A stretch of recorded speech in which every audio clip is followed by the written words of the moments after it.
भक्तों हरे कृष्णा। आज हम सुनाने जा रहे हैं गीता प्रेस गोरखपुर कल्याण से प्रकाशित सच्ची कथाएं। कथा का शीर्षक है हनुमान चालीसा से भयंकर रोग से छुटकारा। भक्तों ये बिल्कुल सच्ची कथाएं हैं और ये भक्तों द्वारा लिख के भेजी जाती हैं जो गीता प्रेस गोरखपुर कल्याण में प्रकाशित होती हैं। सन 1952-53 की घटना है जब मैं जो भैया लिख के भेजे हैं वो कह रहे हैं कि जब मैं उच्च प्राथमिक विद्यालय का विद्यार्थी था, दैवी प्रेरणा से मुझे ही अचानक ही लाल वस्त्रों से प्रेम हो गया और मैं हनुमान चालीसा का दैनिक पाठक बन गया। उन दिनों हमारे गांव में नवयुवक एवं वृद्धों के लिए राम मंडली तथा किशोरों एवं बच्चों के लिए हनुमान मंडली चल रही थी। पहले गाँव में जैसे रामलीला होती थी, सब बहुत उत्साह होते थे। उस समय ज़्यादातर टेलीविज़न या मोबाइल का इस तरह का चलन नहीं था, तो बच्चे भी बहुत उत्साह से सांस्कृतिक कामों में भाग लेते थे। ये माहौल बना था, कह रहे थे गांव में। एक बार मुझे ज्वर हो गया और ज्वर कह रहे थे बिगड़ता जा रहा था और वो टाइफाइड का रूप ले चुका था। सन्निपात की स्थिति मानकर एक राजवैद्य ऊंची सी ऊंची भस्म एवं रसायन द्वारा चिकित्सा में संलग्न थे, किंतु कुछ भी लाभ नहीं हो रहा था। मेरे पिताजी जो एक देवी जी के भक्त थे और प्रकांड ज्योतिषी थे, उनके पिताजी को ज्योतिष का बहुत ज्ञान था और उन्होंने भी ग्रह नक्षत्र एवं कुंडली देखकर बता दिया कि अभी इसकी मार्केज की दशा चल रही है, जीवन भाग्य के अधीन है। मतलब कि उनके पिताजी जो बहुत बड़े जोशी थे, उन्होंने तक कह दिया कुंडली देख कर कि अब ये अगर इनका जीवन बचता है तो ये केवल भाग्य के अधीन है।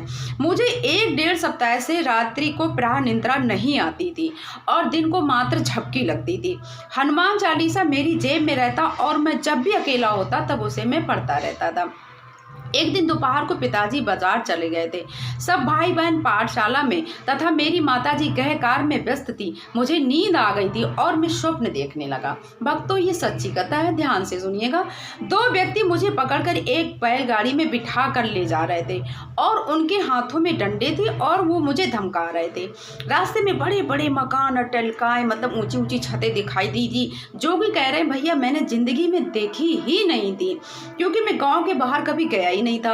आगे एक बड़ा दरवाजा आया, वहां मेरे परलोकवासी पिता मैं खड़े हुए थे, यानी बाबा खड़े हुए थे। उन्होंने मुझे देखा तो वे उन दोनों व्यक्तियों को आगे जाने से रोकने लगे और बोले रुको रुको, लेकिन वो मुझे छोड़ने के लिए तैयार नहीं हुए। तभी दरवाजे की दीवार पर एक बड़ा बंदर दिखाई दिया। वह उस बैलगाड़ी पर कूद गया और गाड़ी टूट गई। इतने में मेरी आंख खुली और मैं जोर से चिल्लाया। शरीर कह रहे हैं भैया कि मेरा पसीने से तरबतर हो गया। माँ ने आकर देखा तो मैं बुरी तरह से हाँफ रहा था। वह बाहर जाकर पिताजी को बुलाने के लिए किसी को भेज रही थी। तभी मैंने दवाइयों की शीशियाँ फोड़ दी, बोतलें तोड़ दी और सूखी रोटी का टुकड़ा जो कि मेरे सिरहाने रखा था सैया के, वह खाने लगा। माँ ने आओ ना देखा ताओ 2 थप्पड़ गाल कर मुझसे 2 थप्पड़ माई और 2 थप्पड़ गाल में मारी। कहने लगी ये क्या कर रहा है, बेमौत मरेगा क्या, तुम्हें टाइफाइड हुआ है, वैद्य जी ने खाना बंद कर रखा है, तुम्हें हम दलिया देंगे, हल्का खाना देंगे।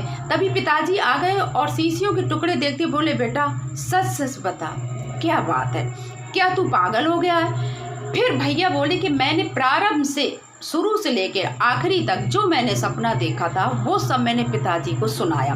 पिताजी ने मुझे दिलासा दिया और बोले अब तुझे किसी दवा की आवश्यकता नहीं है, हनुमान जी की कृपा से तू ठीक हो गया।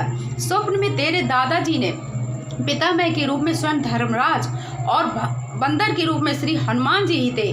कुछ समय पश्चात वैद्य जी आए, तापमान को नाप कर एवं नाड़ी की जांच कर बोले अरे ये तो बिल्कुल ठीक है, ये तो बिल्कुल समान है। और मैं हनुमान चालीसा की पंक्तियों को दोहरा रहा था, ना से रोग हरे सब पीरा, जपत निरंतर हनुमत पीरा।